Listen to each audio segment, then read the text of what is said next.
The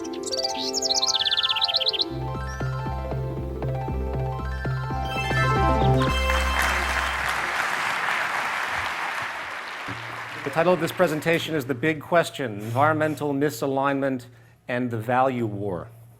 Human society today has two diametrically opposed systems of economy. One is our traditionally imposed mode of monetary market economics. The other is a physical rule structure emerging from our growing scientific recognition of reality, both environmentally and sociologically. The consequence is an ever-increasing level of social destabilization and an ongoing decline in public health. I've divided this into two brief sections. The first part is called System Clash, Market Efficiency versus Technical Efficiency. To part two, Value Wars, Societal Potential Collapse and Transition, what we're capable of doing, what's in store for us if we don't, how we can get out of this system, etc. Before we begin, part one, economy. What is economy? It's defined in Greek as the management of a household, a definition that's often lost. To economize, what does that mean? It means to increase efficiency. Keep that in mind. Reducing waste. That's what an economy is supposed to be. Defining my terms. We're going to use two terms throughout this presentation. The first is a theoretical notion of an earth economy, which I'll define as decisions made directly based upon scientific understandings as they relate to optimized habitat management and human health. Production and distribution is regulated by the most technically efficient and sustainable approaches known. Compared to our currently existing market economy, defined, decisions are based on independent human actions through the vehicle of monetary exchange, regulated by the pressures of supply and demand. Production and distribution is enabled by the buying and selling of labor and material provisions with the motivations of a person or a group, the self-interest, as the defining attribute of unfolding. This is a chart of 7 economic attributes, many more, but this is what I wanted to focus on here. Basically, they are intrinsic to each economy in comparison. Obviously, I'm focusing on the market economy and its relationship to a natural system, what we're calling the earth economy. The only caveat here with these asterisks are elements of our sociological development based on scientific integrity, scientific ingenuity, the evolution of science and our knowledge of ourselves and the environment. That will be talked about as we go along, as we touch upon each one of these. First point, consumption. In a market economy, the entire thing is based on consumption. The only reason that you're wearing clothes, the only reason you're eating, the only reason that you have a home is because someone somewhere is buying a service or getting a service, exchanging money in some form and consuming. That's what this system is. What does the natural world have to say about that? What does an earth economy have to say? Well, in all reason, the earth is a finite closed system. Preservation, not consumption, should be the ethos. If you lived on an island with a small group of people and you had a finite amount of resources with a natural generation of growth, a very simplified society, would you decide to make an economic system that tried to use that up as fast as possible? No, and I'm afraid the Earth is an isolated island in a vast sea, cosmic sea, if you will, and is a lot smaller than we think. Point two, obsolescence. The market system is driven explicitly by obsolescence. 2, intrinsic obsolescence.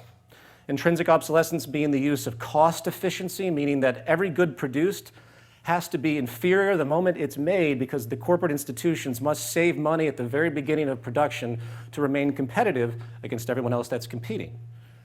Planned obsolescence, which is much more insidious, which is basically a form of fraud, even though it's completely codified and formalized as a marketing tactic, basically designs goods to break down under the assumption of repeat purchases.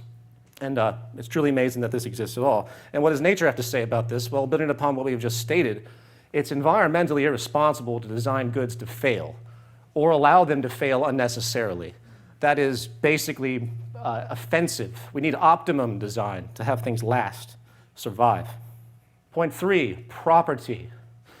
The ownership metaphysic is a core premise allowing controlled restriction of resources and goods. I say metaphysic because property isn't real. There's no such thing of ownership in the broad scheme, not either intellectual or physical goods. It's all transient.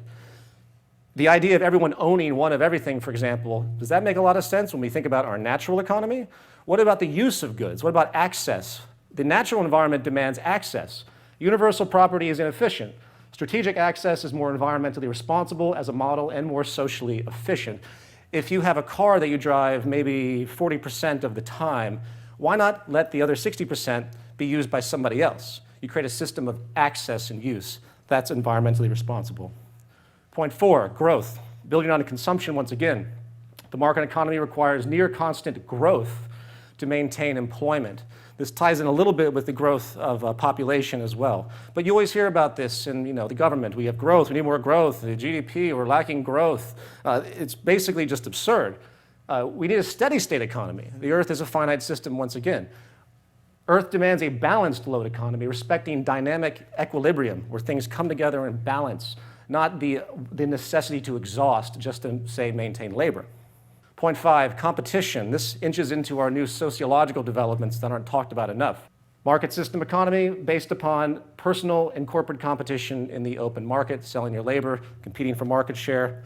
That's a completely metaphysical notion if you think about it, based on an early tribalistic form of scarcity and this notion that we can't possibly get along, there can't possibly be enough to go around, so we have to fight for everything and everything's out for themselves. What we've come to find is that human collaboration actually is at the core of all invention. It's called usufruct. And psychological studies now show long-term distortion with a competitive view. The great amount of distortion, corruption, crime you see, all you hear, the headlines, white collar, blue collar, all comes from this primitive notion of a competitive environment, and nothing is held as sacred. Point 6, labor for income. Human survival is today contingent upon one's ability to obtain employment and enable sales. That's your right to life. If you can't get labor, you might as well die because you don't serve an economically efficient role. What does this mean to our development in science and technology? Mechanization is incredible. The advent of automation is making human employment more scarce at a minimum and possibly obsolete entirely. Mechanization is also more productive and efficient than human labor, which means it's socially irresponsible for us not to mechanize and enjoy the fruits of the abundance and ease and safety it can create.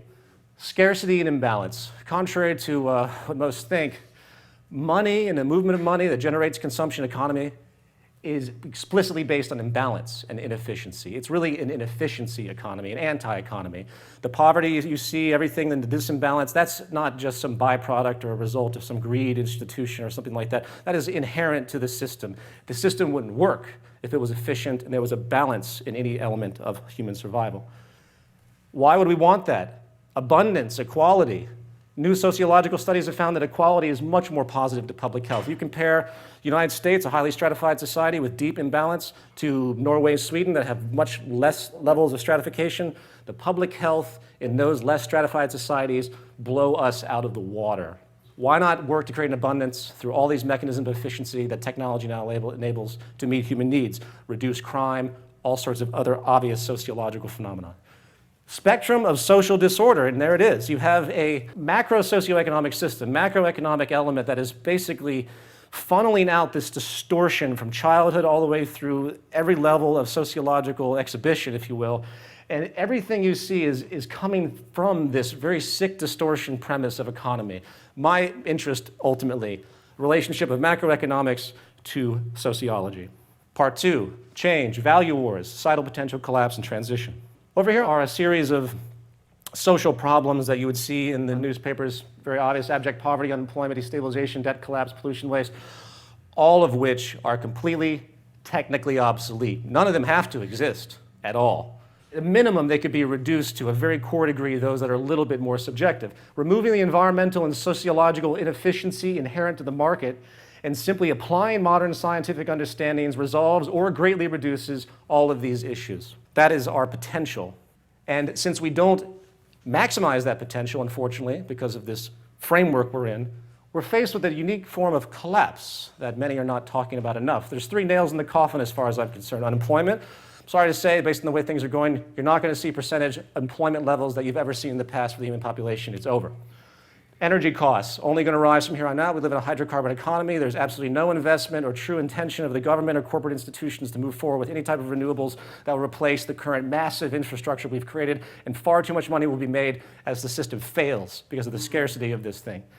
Debt failure. Am I the only one laughing at the fact that there's this fictional notion of debt that's like dominoes knocking down countries one by one? Transition. Here's the value war. Of all the times I speak with people about these issues, they tend to understand it, but they have these value associations that hold on to old artifacts of the prior system. It's a value war. How do we get from one to the other? What can we do to inspire change and create social reform? And that is the big question. What will you do? What kind of forum, what kind of social awareness, what kind of role do you think you could play? Are you going to maximize your own self-interest, or are you going to realize that your self-interest is only as good as the integrity of society as a whole, where self-interest must become social interest in order for us to survive? That is the new equation, and that is the big question. Thank you very much. Yeah.